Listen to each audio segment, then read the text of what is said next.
Bueno, hoy vamos a hablar de los 5 agregados, que es un tema bastante importante dentro del budismo, porque tiene muchas relaciones con el origen dependiente, tiene muchas relaciones entonces está directamente relacionado con lo que es anatta o el no-yo dentro del budismo. Y para eso voy a usar un sutta que es del Samyutta Nikaya, de los sermones conectados temáticamente, el número 22, dentro de la colección 22, el número 95, que es el Pena Pindupama Sutta, es el discurso sobre la burbuja de la espuma. Es una traducción, creo que de Anton Baron. Yo probablemente cambie algunas palabras. Y es un sutta donde el Buda da unos símiles con respecto a los 5 agregados. Y son símiles como muy claros para entender de cómo a través del símil poder comprender el proceso de los agregados. Y les pido que presten bastante atención porque a veces no es tan fácil de comprender. Van a ver que tiene como muchas ramificaciones este tema. Así que bueno, vamos a empezar. En una ocasión el bienaventurado estaba morando en Ayodhya, en la orilla del río Ganges. Estando ahí, se dirigió a los monjes con estas palabras: monjes, imaginad una gran burbuja de la espuma flotando en este río Ganges, y a un hombre de buena vista que la estuviese inspeccionando, ponderando, investigando cuidadosamente. A este hombre la burbuja de espuma le parecería vacía, hueca e insubstancial. ¿Por qué? ¿Qué sustancia puede haber en una burbuja de espuma? Así también, monjes, cualquier clase de forma que podría haber, sea del pasado, futuro o presente, interna o externa, burda o sutil, inferior o superior, lejana o cercana, si el monje la inspecciona, pondera e investiga cuidadosamente, debería parecerle vacía, hueca e insubstancial. ¿Por qué? ¿Qué sustancia puede haber en la forma? ¿Sí? Entonces, fíjense que lo primero que hace el Buda es comparar a la forma con una burbuja de espuma en un río. ¿Sí? Lo primero que la define es como vacía e insubstancial. En otras palabras, lo que está diciendo es condicionada. No tiene una esencia la espuma, sino que está condicionada por lo que ocurre en el agua, por la velocidad del agua, por digamos, el impacto del agua con las orillas, etcétera, etcétera. Entonces, esta persona que tiene mirada aguda y puede observar claramente cómo es la burbuja, es una persona que tiene una atención ya desarrollada. Entonces, fíjense, imaginad monjes que en el otoño, mientras estuviese lloviendo y unas grandes gotas de lluvia se estuviesen cayendo, y una burbuja de agua apareciese en la superficie para romperse luego, un hombre de buena vista la estuviera inspeccionando, ponderando, investigando cuidadosamente. A este hombre la burbuja del agua le parecería vacía, hueca e insubstancial. ¿Por qué? ¿Qué sustancia puede haber en una burbuja del agua? Así también, monjes, cualquier clase de sensación que podría haber, sea del pasado, futuro o presente, interna o externa, burda o sutil, inferior o superior, lejana o cercana, si el monje la inspecciona, pondera e investiga cuidadosamente, debería parecerle vacía, hueca e insubstancial, porque ¿qué sustancia puede haber en la sensación? Bueno, entonces ahora vemos que lo primero que describe es la forma. Y la forma la describe como una espuma de goma, espuma de agua, ¿sí? Una burbuja de espuma. Y la segunda, la sensación, es como cuando la lluvia toca el agua, se produce una burbuja y desaparece inmediatamente. Entonces vemos que la sensación en este caso es una formación que ocurre a gran velocidad. surge y cesa rápidamente. Desde el punto de vista que estamos observando de los 5 agregados, vemos entonces que primero describe la forma como una burbuja de espuma. La sensación, que es el segundo agregado, lo describe como el agua cayendo y tocando el agua y rápidamente desvaneciéndose. Y fíjense que coloca los 2 agregados, como el resto de los agregados, en relación a los 3 tiempos, pasado, presente y futuro, y en relación también a la dualidad de cualquier fenómeno. ¿Sí? Burdo, sutil, inferior, superior, es una manera de describir. Que no importa cuál sea la característica que tiene cada uno de estos agregados, sea una sensación suave, una sensación fuerte, o la forma puede ser burda o sutil, ¿sí? Está vacía, hueca e insubstancial. Es decir, que no podemos decir que haya en ninguna de estas dos, como vamos a ver que no está en ninguno de los 5, ninguna sustancia, esencia, alma o yo. Y ahora lo vamos a ir elaborando esto. Imaginad además, monjes, que en el último mes de la época calurosa, durante la luna alta, apareciese un trémulo espejismo y un hombre de buena vista lo estuviera inspeccionando, ponderando, investigando cuidadosamente. A este hombre el espejismo le parecería vacío, hueco, insubstancial. ¿Por qué? ¿Qué sustancia puede haber en un espejismo? Si también, monjes, cualquier clase de percepción que podría haber, sea del pasado, futuro o presente, interna o externa, burdo, sutil, inferior o superior, lejano o cercana, si el monje la inspecciona, pondera e investiga cuidadosamente, debería parecerle vacía, hueca e insubstancial. ¿Por qué? ¿Qué sustancia puede haber en la percepción? ¿Sí? Entonces, observen que compara la percepción con un espejismo. Muy interesante esto, ¿no? Un espejismo es algo que parece ser de una manera, pero que en realidad no lo es. Entonces, la percepción siempre está o surge condicionada por una sensación. La percepción es el proceso mental que le coloca nombre a la sensación, sea esta sensación agradable o desagradable, o sea esta sensación de cualquier objeto de los 6 sentidos. ¿Sí? Entonces, si yo miro un árbol, la percepción le dice árbol. Si yo escucho, como recién, el gallo cantar, la percepción nombra gallo cantando. Entonces, lo que está queriendo acá decir es que los agregados son condicionados, están condicionados y van cambiando de acuerdo a esas condiciones. Es decir, que los agregados tampoco podemos encontrar algo que sea mi percepción, mi sensación, mi forma material. No es algo mío o yo soy la sensación, yo soy esa percepción, yo soy esa formación mental, yo soy esa conciencia, yo soy esa forma material. Lo que nos vamos dando cuenta es que si tenemos 5 agregados, y esto lo podemos dividir, lo podemos multiplicar por encontrar el yo en cualquiera de estos 5 agregados, o que estos 5 agregados estuvieran dentro de un yo, o que el yo estuviera fuera de estos 5 agregados, o que fuera el yo la sensación pero no la percepción. Estoy haciendo todas las posibilidades, como pueden ver, de considerar que el yo está dentro de esos 5 agregados, fuera de esos 5 agregados, sea uno de los 5 agregados u otro.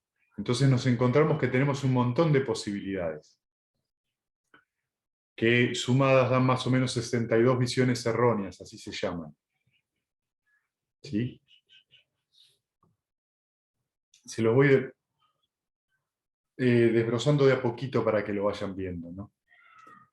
Entonces el Buda continúa diciendo: imaginad además, monjes, a un hombre que necesita el duramen, busca el duramen y recorriendo en busca del duramen entra en el bosque con una afilada hacha. Entonces, si él visualizara el tronco de un gran árbol de plátano, fuerte, joven, sin médula alguna, creciendo adentro, lo cortaría de las mismas raíces, cortaría su corona y desenrollaría el rollo, y al desenrollar una capa del rollo tras otra, no encontraría ni siquiera la albura, sin hablar del duramen. Y si un hombre de buena vista estuviera inspeccionando, ponderando, investigando cuidadosamente este tronco de árbol de plátano, le parecería hueco, vacío e insubstancial. ¿Por qué? ¿Qué sustancia puede haber en un tronco del árbol del plátano? Así también, monjes, cualquier clase de las formaciones mentales que podría haber, sea del pasado, futuro o presente, internas o externas, burdas o sutiles, inferiores o superiores, lejanas o cercanas, si el monje las inspecciona, pondera, investiga cuidadosamente, deberían parecerle vacías, huecas e insubstanciales. ¿Por qué? ¿Qué sustancia puede haber en las formaciones mentales? Entonces vemos aquí que ahora el Buda describe las formaciones mentales o preparaciones mentales, en Pali esta palabra es sankara, como algo también insustancial y lo compara al árbol de plátano joven, que no tiene duramen, es decir, que no tiene tronco duro. Está vacío porque está hecho de capas. Entonces se desarrollan todas las capas y al final no hay nada, no hay duramen. No es que no hay nada, no existe el duramen. Eso es lo que quiere decir cuando ustedes ven o observan en los suttas que dice vacío. Que quiere decir vacío, vacío de yo. En este caso lo compara vacío de duramen. No hay duramen. En una burbuja no tenemos sustancia de nada. Entonces, las formaciones mentales tienen eso. Fíjense que además no es, me parece a mí,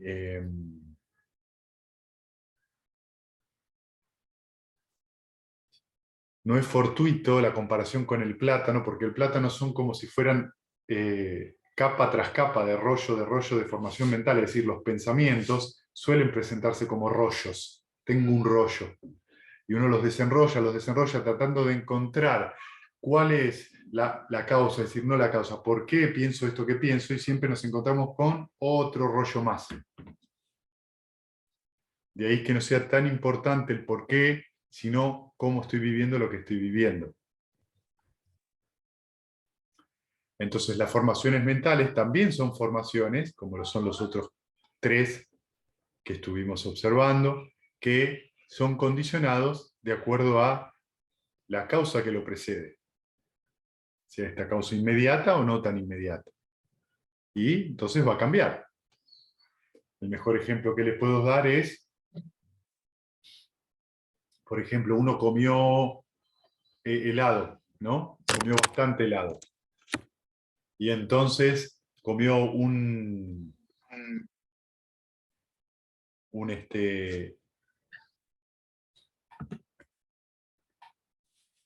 porción de helado, después comió 2 porciones de helado, ¿sí?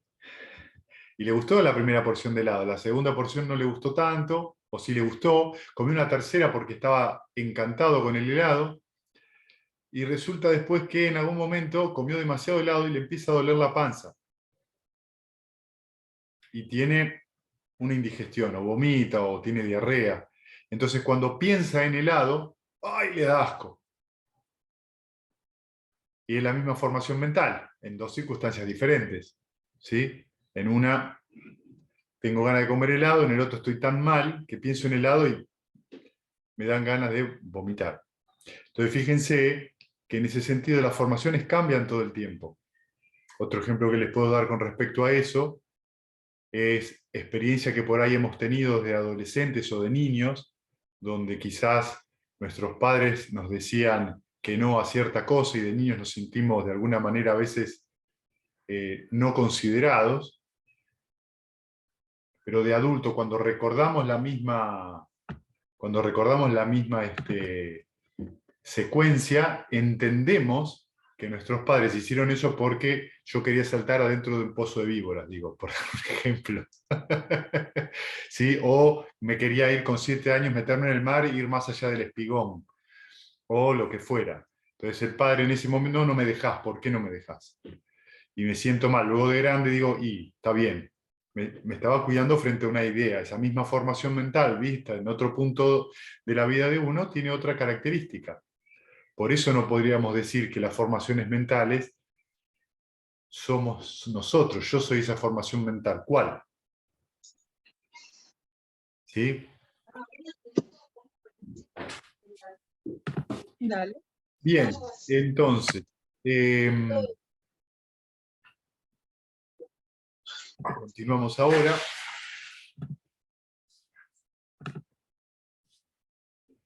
Fíjense qué interesante este. Imaginad además, monjes, a un mago o al aprendiz de mago que despliega sus ilusiones mágicas en el medio de la calle y a un hombre de buena vista que lo estuviera inspeccionando, ponderando, investigando cuidadosamente.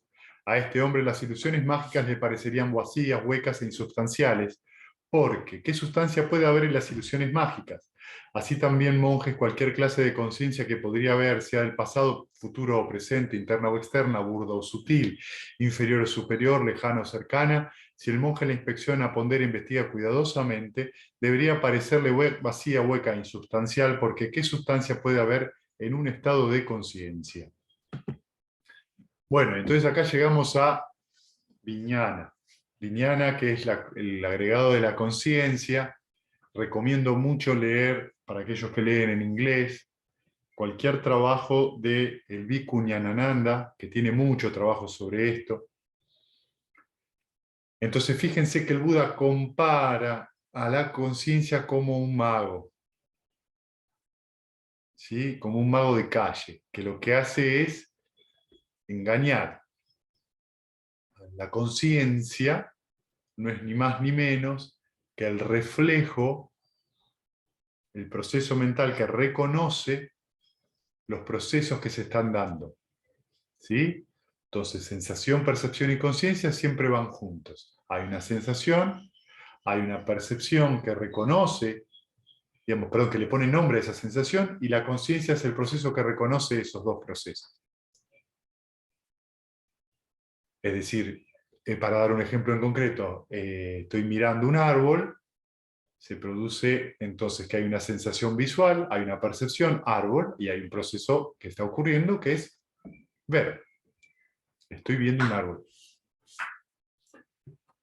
Ese proceso, esa conciencia, está condicionada, como muchos de ustedes saben, por las formaciones mentales que la preceden. Depende cómo sean esas formaciones mentales, así va a ser también el proceso de la conciencia. ¿Qué significa esto? Que lo que vamos a ver un árbol, un eucaliptus, pero ninguno va a ver el mismo árbol.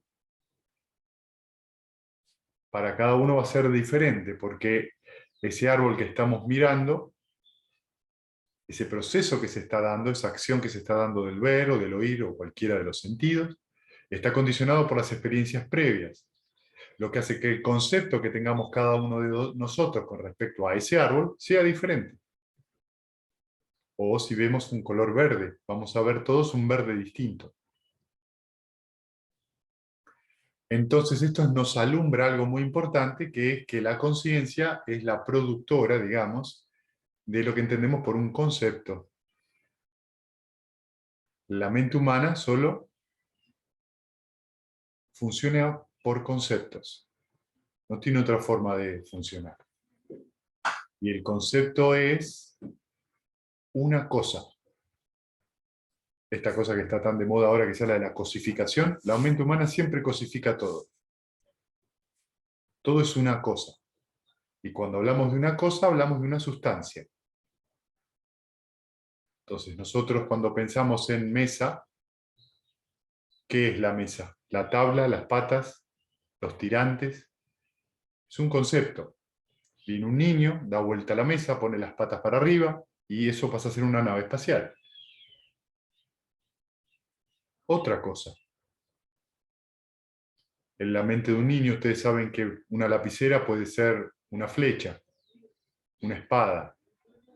Entonces, los conceptos que tenemos sobre las cosas son nada más que conceptos.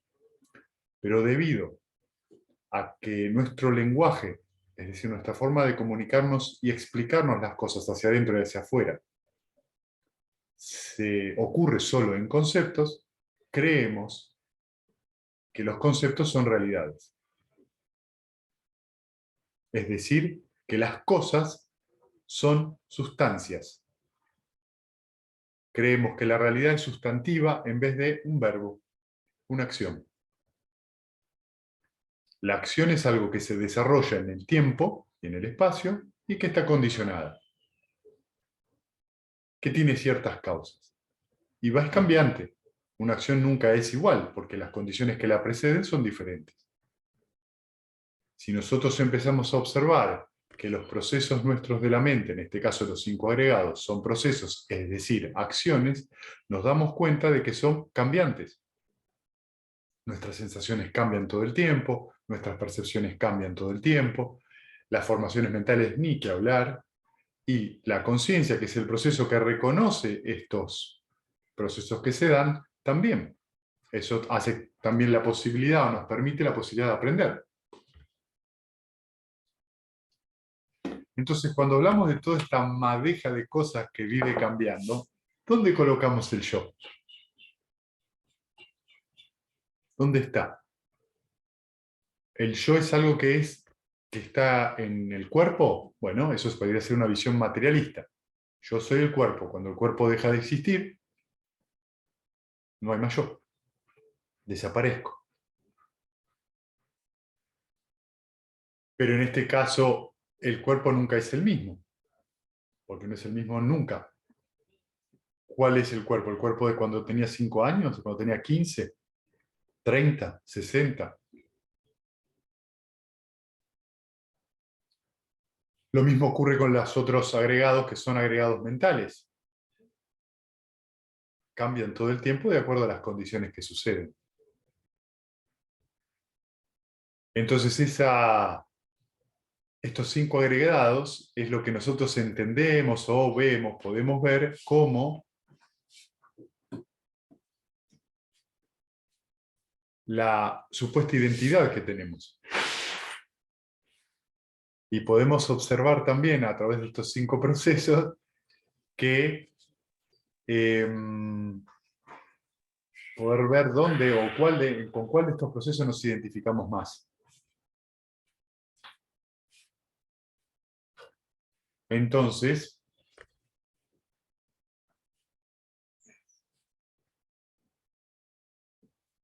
muchas veces nosotros decimos, yo tengo esta sensación, esta es mi sensación. Y es una forma de hablar. Lo tenemos como una expresión. El asunto es cuando esto se tergiversa a creer que mi sensación o mis percepciones o mis formaciones mentales, que es mi opinión, creo que es así la realidad.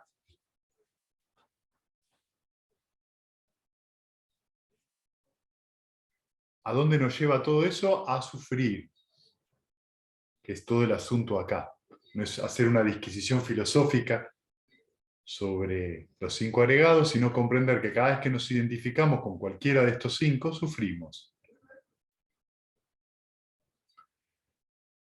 Entonces, la conciencia es este mago que nos hace creer que los conceptos que tenemos son realidades inamovibles, permanentes. Hay una historia muy interesante que van 2 amigos a ver justamente a ver un show de magia, se sientan en la platea y el show está por empezar, pero uno de ellos siente que hay algo raro en todo esto del show de magia y le dice al amigo, espera, déjame salir un rato, no sé si quiero ver el show. Sale de la platea, se va hacia adelante, hacia el escenario y se mete en bambalinas. Y lo agarran justo, empieza justo el show. Entonces no tiene tiempo de volver a la platea y se queda en bambalinas. Entonces ve al show de magia, lo ve desde detrás de bambalinas. Y ve cómo el mago despliega todos sus trucos de magia, pero en realidad son siempre bolsillos ocultos o algún sistema diferente que traen todos los aparejos que tiene. Y él va viendo cómo todo en realidad es un engaño desde donde está el público. Pero donde él lo ve todo claramente. Y sin embargo, él escucha que el público hace ¡ah!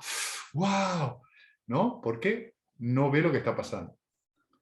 Cuando termina el show de magia, el amigo que está en bambalinas está naturalmente desilusionado, porque no ve la ilusión, no ve el engaño, ve las cosas como son. Se encuentra con el amigo afuera de, digamos, del teatro, y entonces el amigo que vio todo desde el lado del público dice, ¿viste cuando sacó la rosa de tal lugar? Sí, sí, sí, le dice, lo vi, lo vi. ¿Y viste cuando la espada se la metió en la boca y que se la tragó completamente? Sí, sí, lo vi, lo vi, lo vi, lo vi. Y entonces el amigo que estuvo en el público dice, pero escúchame, ¿vos viste el mismo show de magia que vi yo? Y él le dice, no, no vi el mismo show.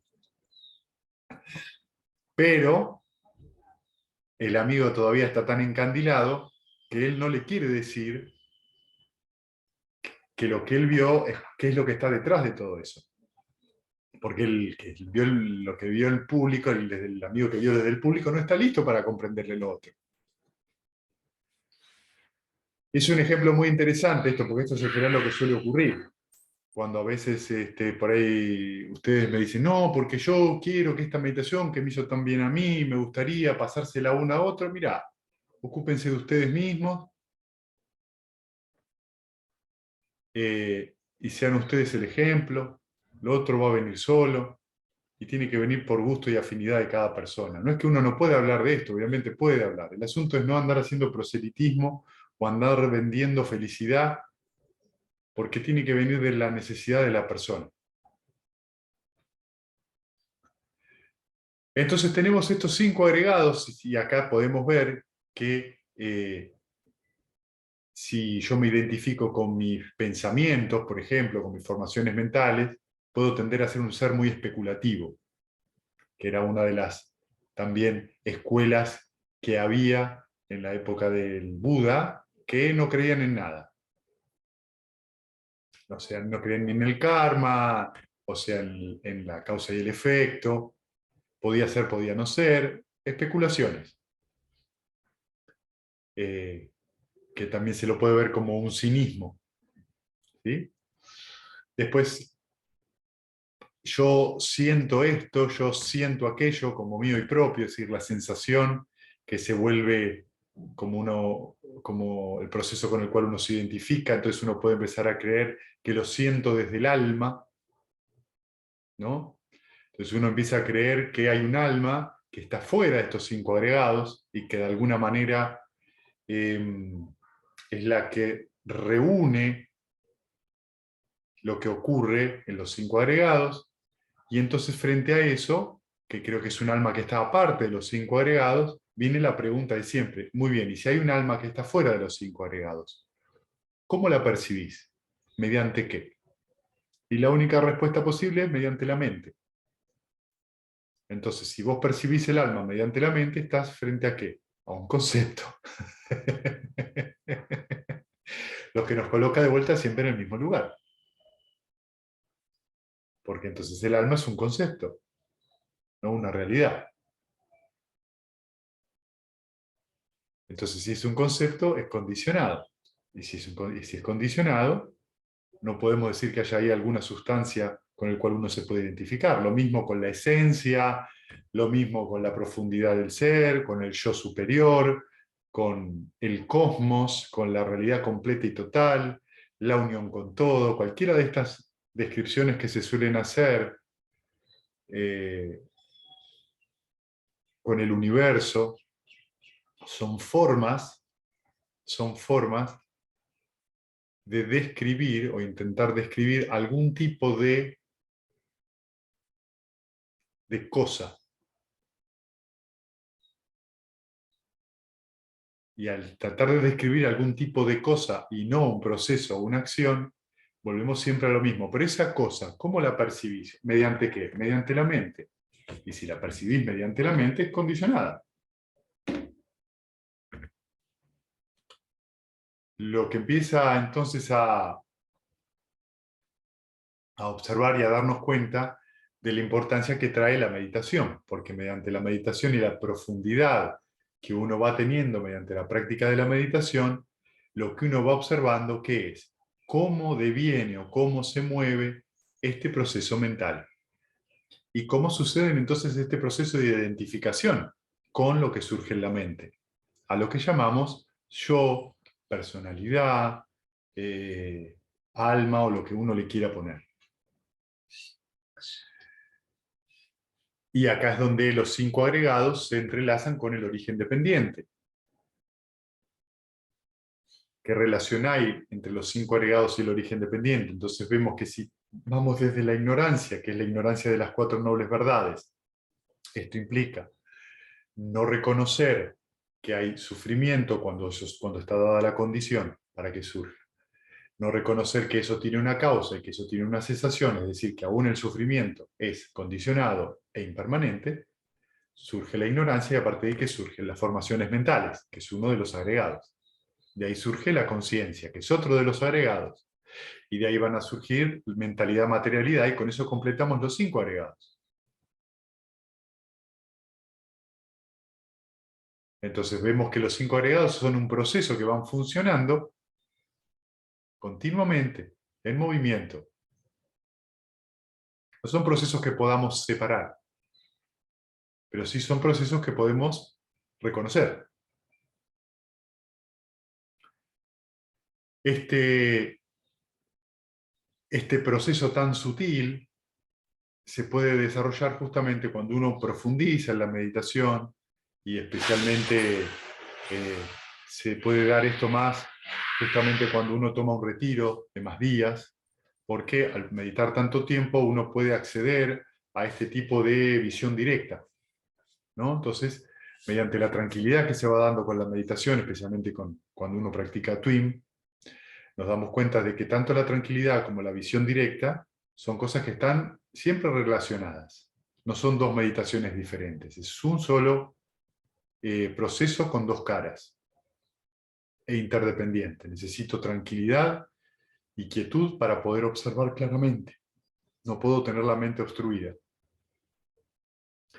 Entonces eso, mediante cuanto más tranquila se va volviendo la mente, cuanto más calma hay, más fácil me es ver cómo surge este proceso que llamamos mente.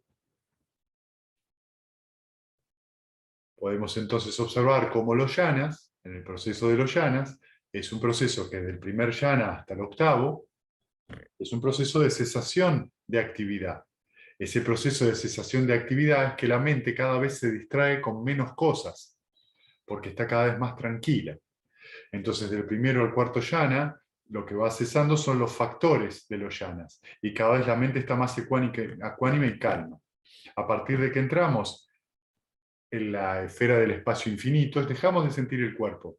Entonces ya no sentimos más en ese momento la formación corporal. Si un mosquito aterriza en nuestra pierna o nos pica, la formación corporal, debido a que hay condiciones, la volvemos a sentir.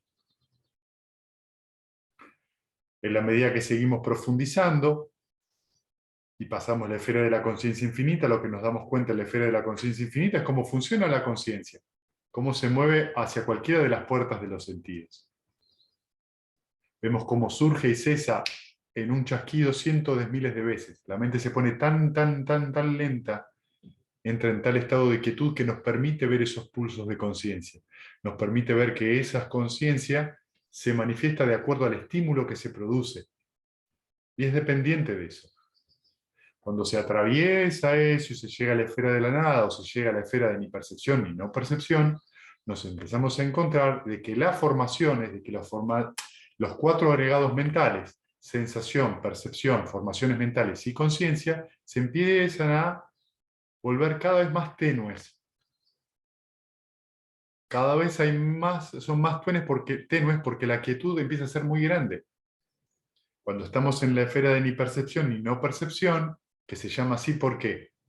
Porque no hay suficiente energía para que haya percepción, pero tampoco está en demasiado poca para que no la haya. Entonces la percepción es algo que surge y cesa de acuerdo a si hay o no una sensación para percibir. Ergo, surge el proceso de conciencia que reconoce eso. Pero está tan quieta la mente que podemos notar que aún esos 3 agregados, y el cuarto, que es las formaciones mentales, son dependientes de las condiciones que hay.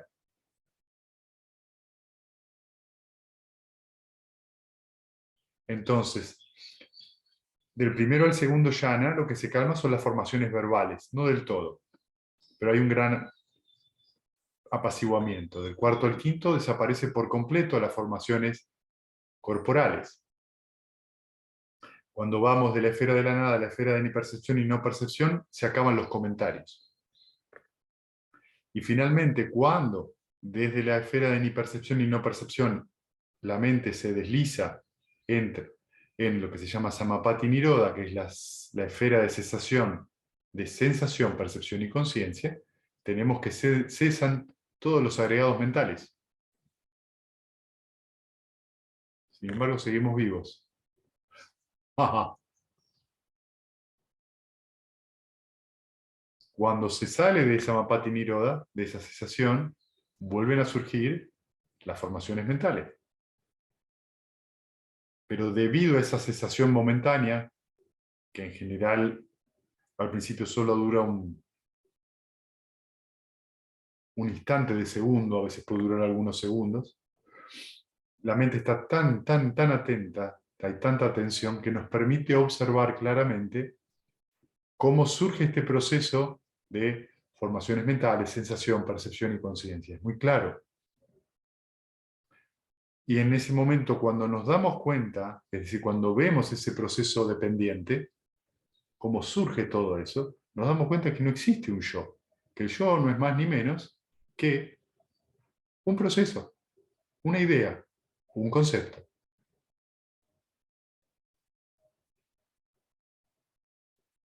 Cuando ocurre eso en general, ocurre la entrada en la corriente, donde lo que pasa es que dejamos de ver el mundo, no, dejamos de creer que hay un yo.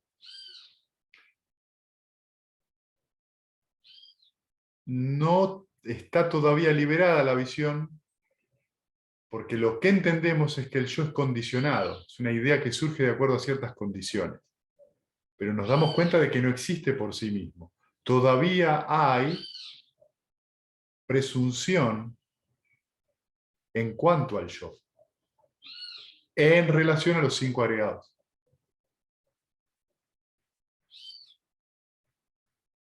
Pero una enorme cantidad de energía de identificación fue soltada, se abandonó.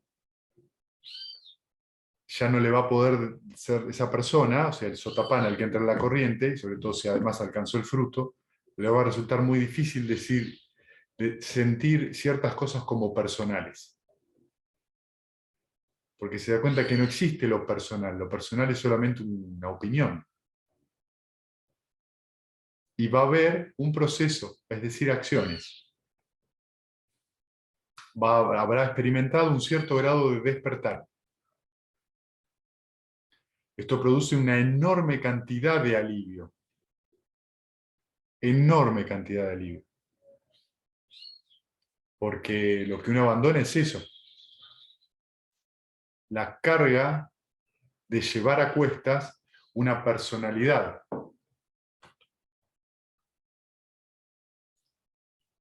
Que siempre es algo que nos demanda. En los sucesivos caminos supramundanos, el Sakadagamin, que es el que retorna una vez, o el Anagamin, que es el que ya no retorna a este plano, o el Arahant, que ya está liberado, lo que va ocurriendo es que se va liberando de cualquier identificación con los 5 agregados.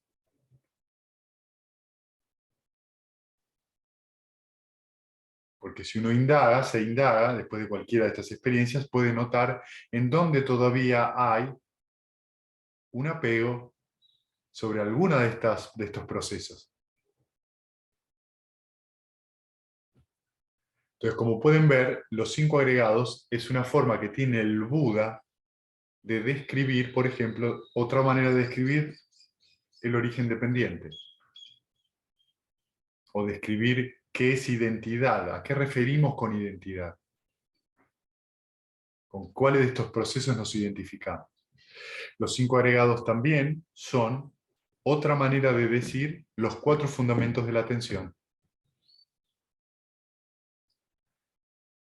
Los 4 fundamentos de la atención son la atención a la formación física, la formación material, la atención a las sensaciones, pero atención a las sensaciones siempre implica que sensación y percepción, porque son 2 procesos que van juntos. No puede haber sensación sin percepción. Es un proceso que se da dependiente. La atención al estado mental y la atención a las formaciones, a los objetos de la mente. Son otra manera de describir. O sea que el Buda lo que hace es tomar el origen dependiente, las 4 nobles verdades, los 5 agregados, los 4 fundamentos de la atención, y trata, por todos los medios que tiene, de describir cómo es este proceso con el cual uno se identifica. ¿Para qué? Porque no todas las personas entienden igual. Por ahí, algunas personas les resulta más fácil, mediante cierta manera de describir este proceso, les resulta más sencillo comprender. Mediante la comprensión de los 5 agregados les resulta más fácil que mediante la comprensión del origen dependiente, cuando en realidad se está hablando siempre de lo mismo. De cómo se construye y cómo cesa ese proceso que llamamos identidad, o yo, o esencia, o alma, o lo que quieran.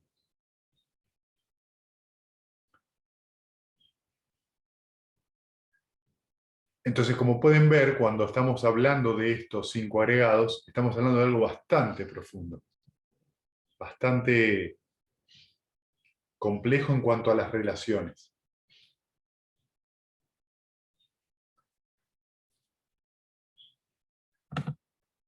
Viendo esto, el instruido noble discípulo experimenta, acá dice repugnancia, yo voy a cambiar la palabra repugnancia, en realidad es desencanto hacia la forma, desencanto hacia la sensación, desencanto hacia la percepción, desencanto hacia las formaciones mentales, desencanto hacia la conciencia. Experimentando el desencanto, llega a estar desapasionado. Mediante el desapasionamiento su mente se libera y cuando es así liberado le llega este conocimiento. Esta es la liberación y entiendo así, el nacimiento está destruido, la vida santa ha sido vivida, lo que debería hacerse ha sido realizado y aquí que no hay más futuros estados de existencia. ¿Sí? Y entonces acá lo que estamos viendo, fíjense, que es que se suele traducir como repugnancia, es una traducción que siempre trajo conflictos, porque la repugnancia implica aversión, y si hay aversión hay obstáculos, es decir, la mente no está en un estado de comprensión, de ver las cosas tal cual son. Entonces es desencanto. ¿Qué significa? Que ya no se encanta con la forma, no se encanta con la sensación, no se encanta con la percepción ni con las formaciones mentales, no se encanta con el proceso de la conciencia. En otras palabras, no le cree más al mago. Está tras de bambalinas y puede ver cómo funcionan esos procesos. Al ver cómo funcionan esos procesos, ya no hay encanto. Es a raíz de esto que también en el budismo no hay doctrina secreta. Y es muy importante que esto lo sepan. No existe la doctrina secreta en el budismo. No existe el misterio en el budismo. No se habla de ningún tipo de misterio. Porque el misterio siempre invita a creer, a creer, a creer.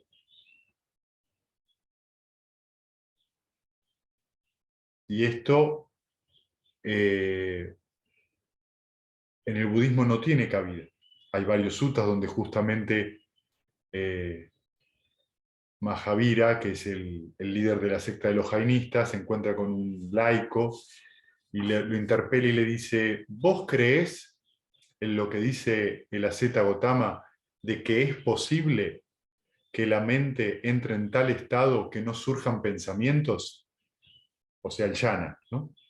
Y entonces el laico, que era seguidor del Buda, que creo que era un Sotapanna, no me acuerdo ahora el nombre, le dice, no, no creo que eso sea posible. Entonces se dice que Mahavira estaba recontento. ¿Cómo yo te interpelé y te dije si vos creías y me decís que no crees? Y lo interpela 3 veces y dice, sí, sí, no creo. No creo que eso sea posible.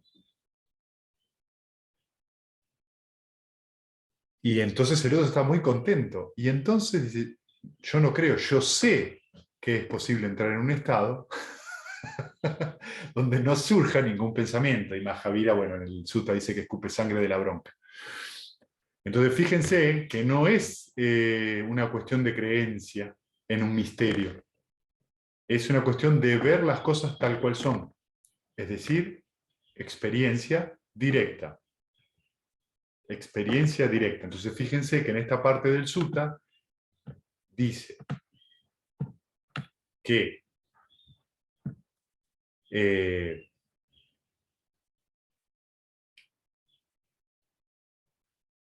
cuando uno experimenta la posibilidad de ver las cosas tal cual son, experimenta ¿qué? El desencanto. Cuando uno experimenta el desencanto, uno experimenta el desapasionamiento. Cuando uno experimenta el desapasionamiento, uno experimenta la liberación. En este caso describe la liberación de un arahant, pero este proceso se da, en general, en todos los otros caminos supramundanos. En los anteriores también se produce este proceso de primero ver las cosas tal cual son, es una enorme ecuanimidad. Y luego viene esa sensación de desencanto, de dejar de estar detrás de lo que ocurre en la mente, como si fuera un show de magia. Todo el tiempo tiene algo aparentemente nuevo. Eso trae tranquilidad, porque uno deja de estar atrás de, en otras palabras, cesa la avidez. Estar atrás de es ávido de, cesa ese anhelo. Cuando cesa eso, cuando cesa la avidez, ¿qué ocurre? El nirvana. Entonces me trae lo que les comentaba en el retiro, para aquellos que no lo hicieron, el que hicimos al final, que al comienzo del retiro la mente sirve traer ciertas inquietudes de las semanas anteriores. Y pasan 2, 3 días hasta que la mente se aquieta. Entonces, en general, el día 4, 5 y 6, la mente empieza a estar cada vez, puede ir más profundo, puede ir cada vez más a los yanas más elevados, porque la mente al estar tranquila se da un proceso que es natural. Y es cuando uno llega al sexto, séptimo día, octavo, y está en esa tranquilidad tan grande, y las sentadas empiezan a ser muy largas, y no empieza a surgir, no surge ninguna distracción, viene el nuevo obstáculo, que es me aburro, no pasa nada. ¿Pero cómo? No querías liberarte de todo lo que surgía, y ahora te querés liberar del aburrimiento, que no pasa nada. Pero la mente siempre te tira algún obstáculo, te agarra, te tiene, como se le dice, te toca los botones. El aburrimiento es parte del obstáculo. Porque ¿qué es? Espero que pase algo que me entretenga. Entonces también ahí nos preguntamos, ¿por qué no me ocurre el nirvana? Y ahí nos damos cuenta por qué. Pues estamos esperando. Esperar es avidez. Espero que suceda algo. Y no hay que esperar. Hay que estar atento. Y cuando surge este espero que, está surgiendo una identificación con una sensación desagradable. ¿Ven? A lo que yo le pongo el nombre de aburrimiento. 6 R's. Y retorno al objeto de meditación. Pero ahí nos damos cuenta cómo nos encanta que nos entretengan. Tanto cosas muy buenas, como estar en cualquiera de los yanas, como cosas no tan buenas, cuando estamos enojados, apegados a nuestras opiniones, a tengo razón o no tengo razón. Eso también es entretenido de una mala manera, pero es entretenido. Entonces entienden lo que, fíjense ahora lo que va, cómo cierra el sutta. Esto es lo que el bienaventurado dijo, y habiendo dicho esto el bendito, el maestro agregó esto: la sensación como la burbuja del agua, la percepción como el espejismo, las formaciones mentales como el tronco del plátano, y la conciencia como la ilusión. Falta un verso que es al principio, la forma material como la espuma. Esto lo explicó el pariente del sol. El pariente del sol es el Buda. Sin embargo, uno debe ponderarlo e investigarlo cuidadosamente. Entonces esto aparecerá hueco y vacío cuando uno lo mire cuidadosamente. ¿Bien lo que dice? Yo les puedo decir esto, pero uno lo tiene que investigar. No importa que lo diga ni el Buda, ¿eh? Ustedes lo tienen que ver por sí mismos. No es una cuestión de andar repitiendo, ay, sí, hay condiciones, es condicionado, y lo repito como un loro, pero lo tengo que ver por mí mismo. Si no, está bien que uno lo entienda intelectualmente, pero no alcanza. Con referencia a este cuerpo, el de extenso conocimiento, es decir, el Buda lo enseñó, que con el abandono de tres cosas uno ve la forma rota. Cuando la vitalidad, el calor y la conciencia parten de este cuerpo físico, entonces se encuentra el abandono, el nutriente para los otros cuerpos, sin volición. ¿Sí? Entonces, fíjense, esta traducción es bastante difícil. Lo que quiere decir es que la vitalidad, el calor y la conciencia son los nutrimentos de el cuerpo, la forma material. La conciencia también es parte de este proceso que estábamos antes describiendo, que es lo que llamamos identidad o persona. Entonces se encuentra también el abandono, el nutriente para los otros cuerpos, que creo que refiere en realidad a las otras formaciones, a los otros agregados. Semejante es este continuum a la ilusión que seduce a los tontos, es como enseñar a ser asesinos. He aquí que la sustancia no puede ser encontrada. El monje que produjo la energía debería contemplar a los cúmulos así, sea de día o de noche, comprendiéndolos siempre consciente. Debería desechar todas las cadenas y tomar refugio en sí mismo, y dejarlo así como si fueran una cabeza en llamas, anhelando los estados no perecederos. Entonces, traduzcamos, comentemos un poco la poesía final. Fíjense que lo que está tratando de decir el Buda es que comprender estos procesos de los cinco agregados, lo que produce es esta frasecita que dice tomar refugio en sí mismo. ¿Qué significa eso? Que uno deja de depender de lo que se produzcan estos agregados para que los satisfagan a uno. Es decir, que estos cinco agregados del apego, así se llaman, o cinco agregados de la nada, la traducción es skanda. Skanda es cúmulo o formación. Se le llama así porque skanda es también un batallón de combate. Entonces, como un cúmulo de soldados. De ahí viene la palabra. Entonces, los cinco skandhas son cinco formaciones, cinco agregados. Siempre esto está relacionado, estos cinco agregados, con nosotros tenemos que tratar de satisfacerlos, nuestras sensaciones, nuestras percepciones, nuestras opiniones y nuestra conciencia, ni hablar de nuestro cuerpo. Entonces, poder reconocer estos procesos que viven pidiéndonos constantemente ser satisfechos es un proceso cansador. Y cuando ocurre la muerte, no se preocupen, que seguimos inmediatamente después. O sea que no hay descanso de esto.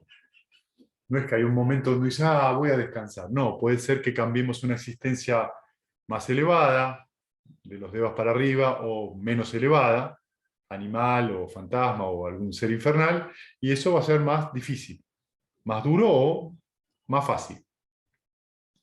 Pero lo importante de todo esto es observar esto como proceso. Entonces uno se desencanta. No es, por favor, odiar a los cinco agregados, no es rechazarlos, no es tenerle asco.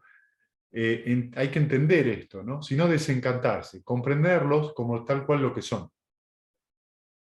Entonces, mientras sigamos teniendo una forma material, vamos a seguir teniendo hambre y sed. Y eso va a ser parte de la formación material.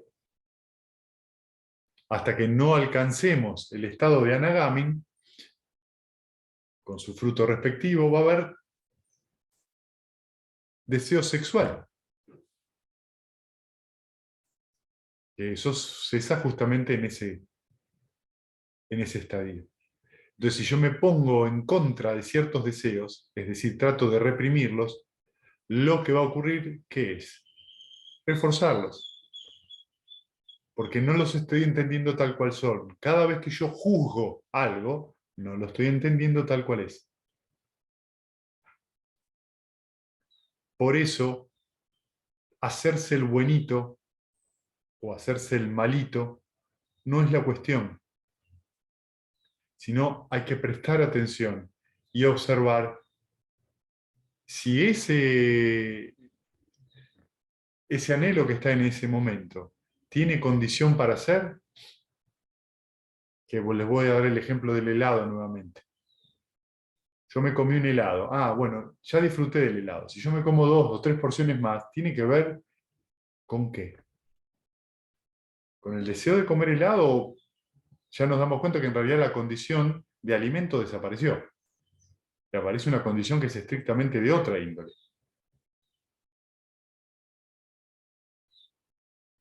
Es muy curioso lo que pasa con el Mundial. ¿Vieron? La gente que ve los partidos juega los partidos. Y por ahí nunca le pegó una pelota en su vida. Entonces lo que puede ser una atracción, un espectáculo lindo de ver, independientemente de quién gane.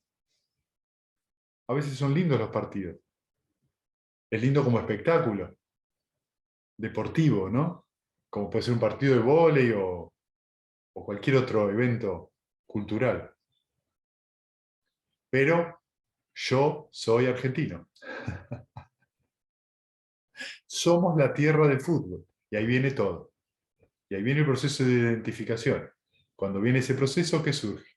Insatisfacción. Si no ocurre lo que yo quiero, sufro.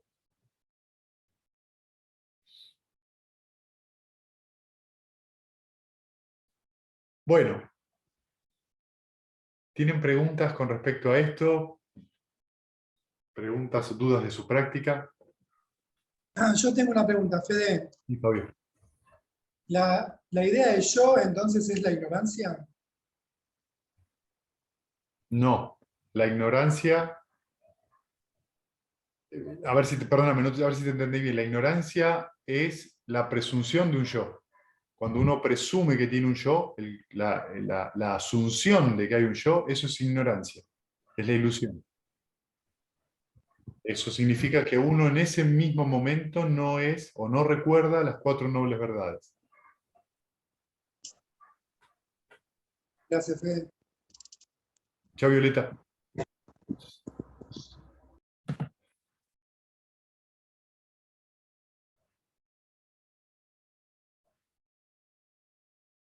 Bien, ¿alguna otra pregunta? Fede, te hago una pregunta. En un momento dijiste que el tema de las formaciones mentales son las que generan los pensamientos y la opinión. ¿Es así dijiste? Los No te- pensamientos y la opinión son formaciones mentales. son for- Era eso la pregunta. Sí, son Gracias. formaciones mentales. Se les Gracias. suele decir formación mental, justamente con Liliana lo hablaba antes en la mañana. Sankara tiene como muchas traducciones: formaciones mentales, preparaciones mentales, formaciones volicionales, formaciones intencionales, porque involucra un montón de, llamémosle, tipos de actividad en la mente. ¿Sí? A veces esos pensamientos son imágenes, a veces esos pensamientos son comentarios mentales, y a veces en los estados más profundos de meditación vemos una lucecita, una cosita. Eso es una formación mental.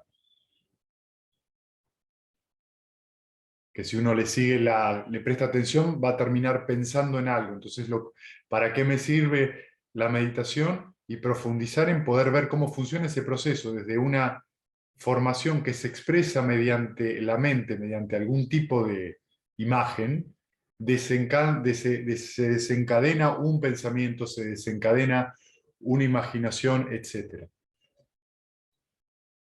Por eso O sea, cuando, la ignorancia hace que sucedan esas formaciones mentales. claro, Por la ignorancia. la presunción de que hay un yo, Claro. lo que desencadena o lo que funciona, Pensamientos y opinión.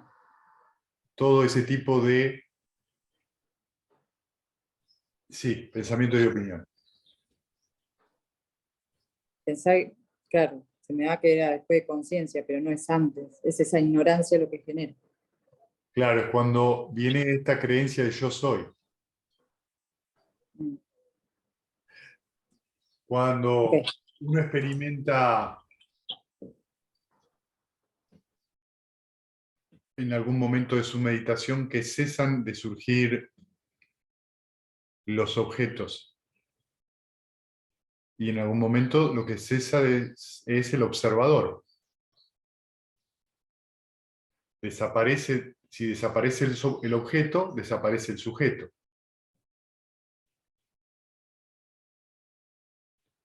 Lo que ocurre ahí es solo un proceso de conciencia.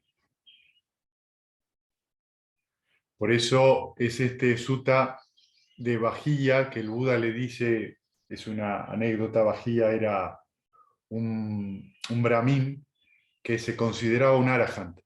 Entonces los devas bajan y le dicen, escúchame, vos no sos un arahant, ¿eh? No te lo creas. Entonces Vajilla se desespera, porque él creía que era un arahant, no lo era, entonces dice, tenés que ir a verlo al Buda, y andaba por ahí.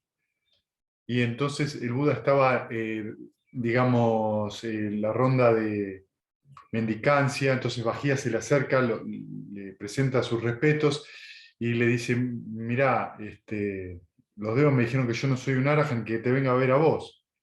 ¿No me podés decir de qué se trata la enseñanza, el Dhamma? Y el Buda dice, mira, no es el momento.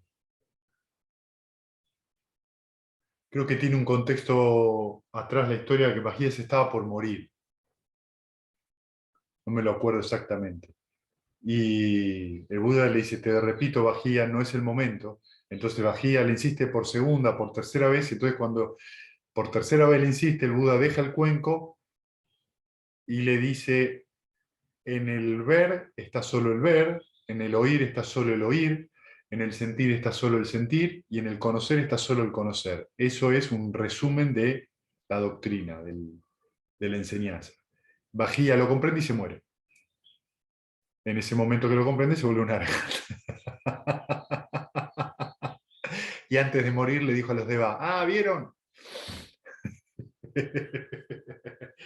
Pero lo que está queriendo decir con estas 4 declaraciones tan fuertes y tan sucintas es que solo hay ver, solo hay oír, solo hay sentir y solo hay conocer. No hay quien vea, no hay quien oiga, no hay quien sienta, no hay quien conozca. Son procesos que se dan. Lo otro, ¿qué es? Un reflejo de la conciencia. Lo otro es un subproducto de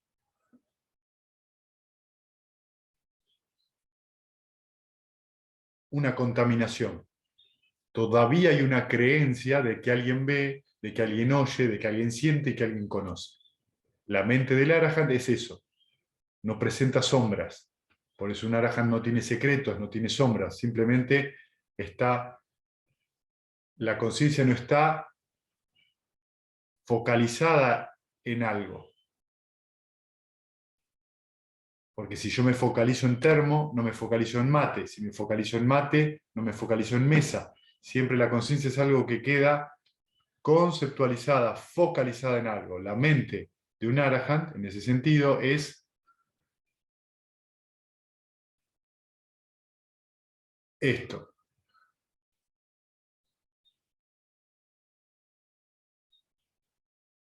No está más pegada a nada. No presenta sombras. Es cuando las luces del cine se encienden. Ya no hay más sombras. Vos para ver la película de la vida necesitas una sombra. Cuando se encienden las luces y si hay película, dejas de ver la película. Te hago la pregunta, porque en ese Sí. momento el arahant deja de soñar, ¿no?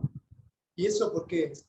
No. El proceso del soñar se va desarrollando mucho antes también. Es decir, que uno puede en algún momento, inclusive en los caminos anteriores, dejar de soñar o soñar y por momentos ser consciente en los sueños. Lo que ocurre es que la mente queda liberada tanto en lo que entendemos por vigilia y sueño. Pero eso es algo que se va ya en los estadios anteriores, cambia la naturaleza del sueño. Digamos, vos podés saber esta cosa que te dicen todos soñamos. Bueno, en líneas generales, cuanto más desarrollada está la mente, vos podés saber si una noche soñaste y podés saber si no soñaste. Porque los grados de atención van aumentando, entonces esa atención no cesa ni siquiera cuando dormís. O también podés volver como lúcido el sueño. Tiene que ver con el desarrollo de la mente y tiene que ver también si vos tenés la intención o te interesa desarrollar esa mente en sueños. Que también puede ser una forma. Digamos, los tibetanos lo usan mucho eso. Bien, gracias, Fede. Bien, sí, Lili.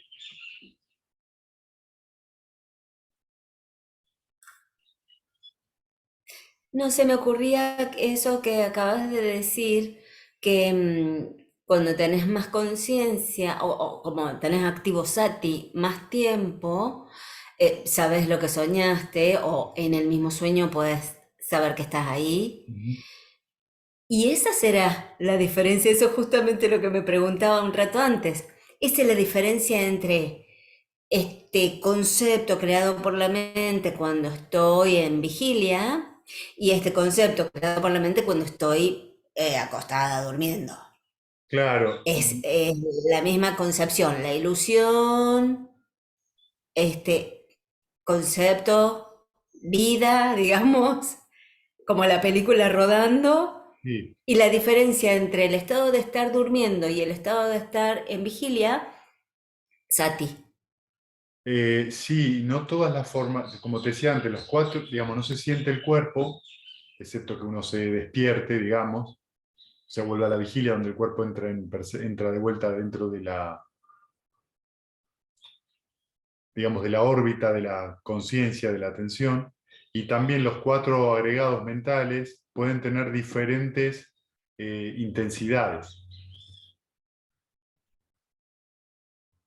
Por eso, si nosotros tomamos que la conciencia, es decir, lo que vos estás mencionando, Sati, la atención está muy fuerte dentro del sueño, lo más probable es que podamos tener esto que llamamos un sueño lúcido, que es poder despertarnos dentro del sueño, como si estuviéramos viviendo, digamos, en la vigilia. La diferencia es que dentro de un sueño lúcido uno en general puede a veces determinar que pasen ciertos eventos. Lo que también la gente que practica eso lo utiliza mucho para aspectos recreativos de toda índole. Por ejemplo, quiero que aparezca un dojo para poder practicar karate. Entonces aparece un dojo y uno practica karate. Hay ciertas cosas de la mente que funcionan a voluntad y otras que pueden aparecer a voluntad y otras cosas que no. ¿Ves? Y eso que vos decís, el cuerpo también desaparece, Ujú. pero si yo digo ropa Sí, como forma, en el sueño también tengo mi cuerpo y tiene tanta realidad sí, mi cuerpo en el sueño que si yo me lastimo me va a doler, sí, como en la vigilia. totalmente. El concepto forma Sí, sí, como cuerpo eh, sí, tiene la misma realidad. O sea, sí. ¿cuál es la diferencia? La diferencia es esto que te digo, de que en realidad entramos en el juego, digamos que en un sueño vos vas a tener eso, por ejemplo, te atropella un auto en el sueño, o vos te caes desde un quinto piso, por ahí hasta sentís el dolor, pero te despertás del sueño y no tenés nada fracturado. Si vos te caes de un quinto piso, lo más probable es que alguna fractura tengas en la vigilia. Por eso que vos traes viene a veces de esta famosa consideración que se hace a veces posterior en el budismo, donde se considera, ¿somos todo mental o somos todo cuerpo? Esa también es, ¿viste? Esta cosa, yo soy un cuerpo o soy una mente, y la mente produce todo.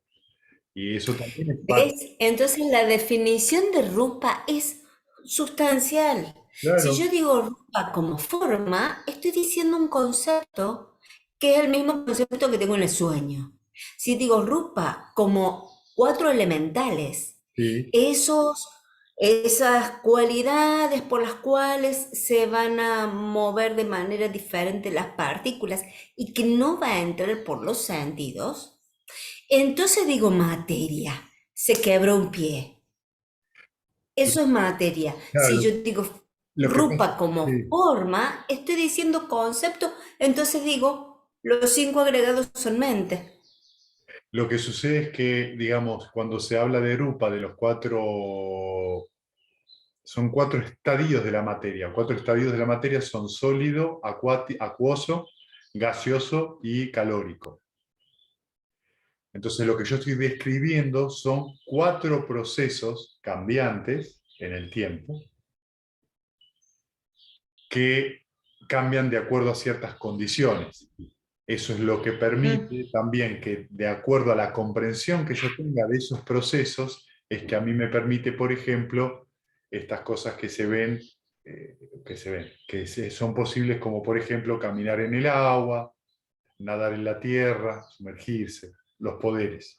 Bueno, dominándolos, claro. Claro, ¿qué significaría entonces dominándolos? Es comprender el proceso intrínseco que tiene cada uno de estos procesos materiales.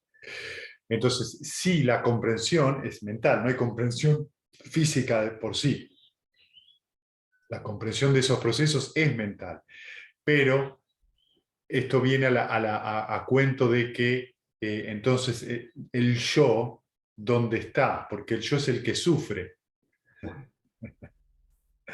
Y no, simplemente es una Bueno, construcción. según el yo es una construcción de tres factores mentales, Diti, Mana y Dosa. Ajá, sí, Y Tanna, perdón, no es Dosa, es Tanna. O sí, sea, la avidez, Mana es esta, digamos, presunción de un yo, sí, y Diti es una concepción errónea. claro. Esas tres, digamos, ahí vos tenés se fragua eso. Pero lo que Sí, justamente, lo que uno comprende, ¿qué es? ¿Comprendés? Lo comprendés como acción y como proceso. El asunto es que siempre, fíjate que cuando estamos hablando soy mente o soy cuerpo, estoy tratando de afincarme en algún lugar. Cada vez que yo trato de afincarme, es decir, de poner un pie, entre comillas, en tierra firme, sea tierra firme el cuerpo, la mente, cualquiera de los agregados, es donde el Buda dice no. En el ver solo el ver, en el oír solo el oír, solo hay un proceso en movimiento. No puedo decir, no puedo cristalizar ningún momento. ¿Dónde se produce la cristalización? Cuando hablo. Cuando hablo y me expreso, conceptualizo y cristalizo. Entonces digo, entendí, agarré. ¿A qué agarraste? Agarré un nada concepto. más. Y ahí, cuando agarré un concepto, es donde puedo empezar a confundirme. Por eso, digamos, escuelas posteriores como el Zen traen esta cosa de que es lo que es momento a momento. No podés poner pie en ningún lugar. Y en ese sentido está muy bueno, está muy cerca de la enseñanza original. Lo que pasa es que hay que entender eso. Hay que comprenderlo de manera directa. Porque si no es, yo estoy presente en el presente. Sí, ¿qué es estar presente en el presente? Y ahí nos empezamos a decir, yo estoy presente, pero tengo la mente fruncida. No estás presente, estás con un obstáculo en la mente, estás identificado. De ahí esto maravilloso de la sonrisa al meditar, de la sonrisa en todo momento, porque la sonrisa hace que la mente esté más abierta. Es más fácil detectar cuando yo me identifique con algo.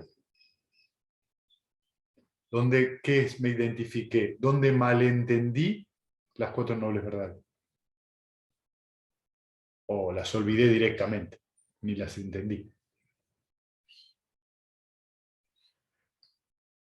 ven entonces que estos 5 agregados siempre son bravitos lo que trae, ¿no? Todo lo que se va tejiendo alrededor de ellos es bastante profundo.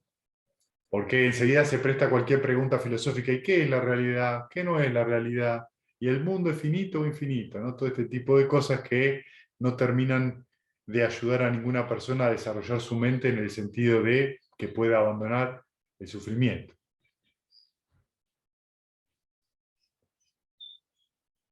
Bien, ¿alguna pregunta más?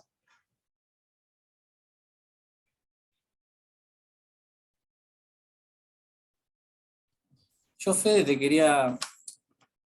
en un momento lo dijiste, pero quería, si lo podías refrescar, que esto de los cinco agregados del apego, como cuando uno ignora las 4 nobles verdades, que hay un origen del sufrimiento, que hay un cese.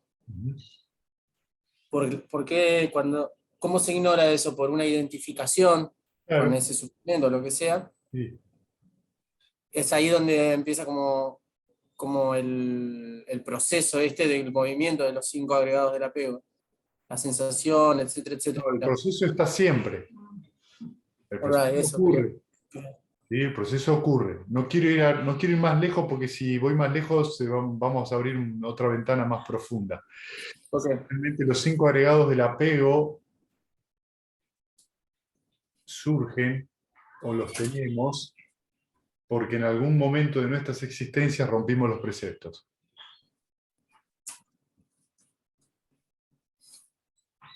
Okay. Y dejémoslo ahí. Porque si no vamos a hablar otra hora.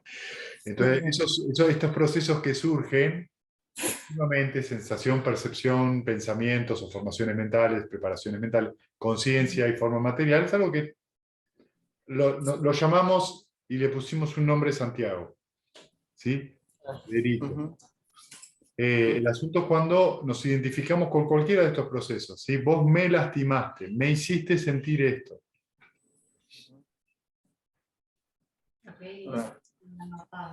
Sí, o sea, claro, el versito de la mapada, el número 5, él me robó, él me violó, él me venció. Quien alberga tal pensamiento nunca abandona el odio, digamos, ¿no? Porque siempre si uno observa la sensación de sufrimiento, el sufrimiento está atado a algo externo. En algún lugar nos victimizamos. Entonces, es el que está afuera, o es la puerta que nos cierra, o es la naturaleza que me pica, o es el árbitro de ayer con Holanda que me trae este problema, no importa. No importa qué le pongamos, ¿me entendés? Siempre alguien tiene la culpa de mi malestar. Y vos sabés que las personas que más victimizadas están suelen ser a veces personas que les es muy difícil encarar un trabajo, que necesitan un tipo de estos trabajos para poder dejar y abandonar esa cantidad de sufrimiento, y les resulta muy complicado porque lo que no hay es responsabilidad. Me tengo que hacer responsable del proceso que estoy teniendo. ¿Que pudieron haber hecho daño? Totalmente. El punto es qué hago yo con ese daño que tengo. ¿Lo dejo ir o sigo dándole vueltas? Y eso es algo muy importante, porque si no, entonces, esto que pregona el Buda, que tiene que ver con esto que dice, vení y experimentalo por vos mismo, es decir, hacerte responsable de tu experiencia, indagate y observate, y eso te va a llevar a vos a ¿qué? A clarificarte y abandonar el sufrimiento que es esto. No importa si lo que tengo el hierro caliente, o como es el sutta de la flecha envenenada, de qué madera es el asta de la flecha, la pluma de la flecha de qué ave es, mientras tanto el veneno se te sigue metiendo y te mata. Hay que sacar la flecha y limpiar la herida. O sea, hay que hacer un acto intencional de abandonar el sufrimiento. Un acto intencional, hay que intencionarse y dejarlo. Pero cuando estamos enojados, cuando surge el rencor, cuando surgen los celos, cuando surge cualquiera de los obstáculos que aparecen en nuestra vida cotidiana, es un milagro poder dejar eso. La mayoría del tiempo, como dice el Buda, somos muy indulgentes con esos estados. ¿Y cómo somos indulgentes? Justificándonos. La justificación es el apego. que tengo al dolor, que tengo al sufrir, es decir, a la avidez. Eso produce la tendencia emocional habitual, que es que mi mente actúe igual frente a esa justificación. Eso trae el nacimiento de la acción que produce que vuelva a actuar otra vez de la misma manera, pese a que por ahí el estímulo es diferente, es decir, actuamos como locos. Si me chocan el auto, pego; si no tengo el helado que me quiero, grito y actúo como loco. Siempre es igual. Y después viene la victimización. ¿Por qué me pasa esto a mí? Y bueno, ahí va. ¿Viste? Entonces, Total. hay que tener responsabilidad completa y absoluta, porque esa responsabilidad completa y absoluta de las acciones mentales, verbales y físicas de uno te permiten cambiar. Salir, claro. Ujú. Y la culpa la tiene el otro, dependes del otro. Tal cual, tal cual. Muchas gracias, Fede. Fede, tomar refugio en sí mismo, como concepto, que vos hoy estuviste hablando de eso. También vos decís a veces cuando uno va a hacer la meditación, con qué objetivo, ¿no? Vamos, más allá de que es por no sufrir. Pero está bien, entonces uno se refugia en sí mismo.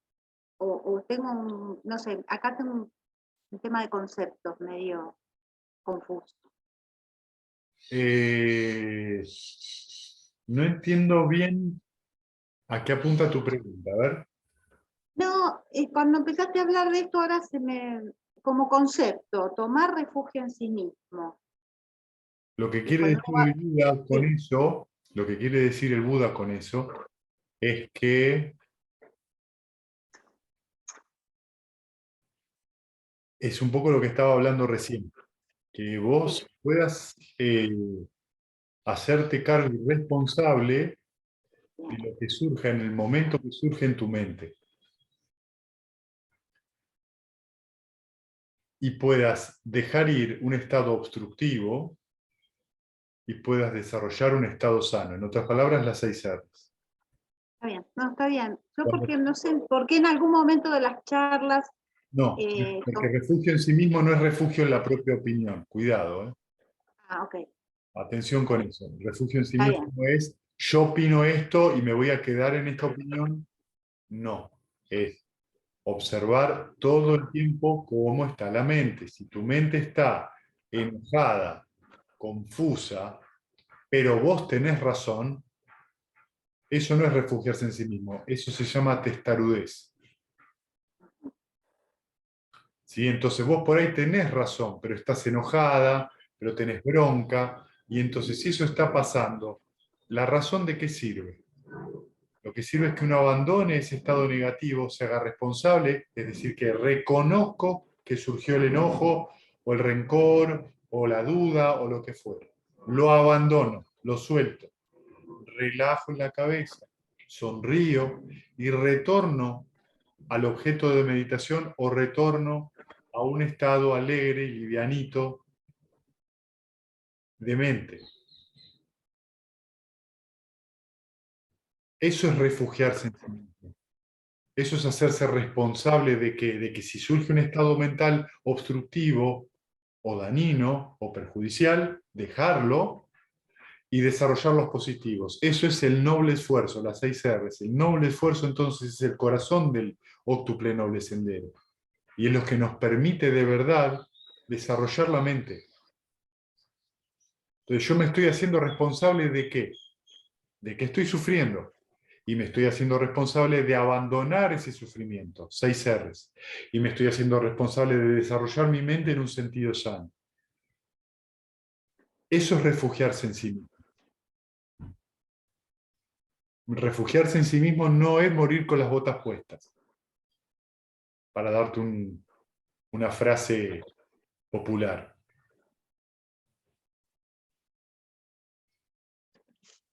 Gracias. ¿Alguna pregunta más?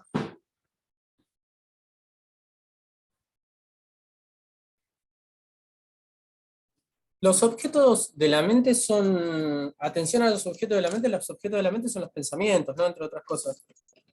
Cualquier cosa que ocurra en la mente es un objeto de la mente, sí.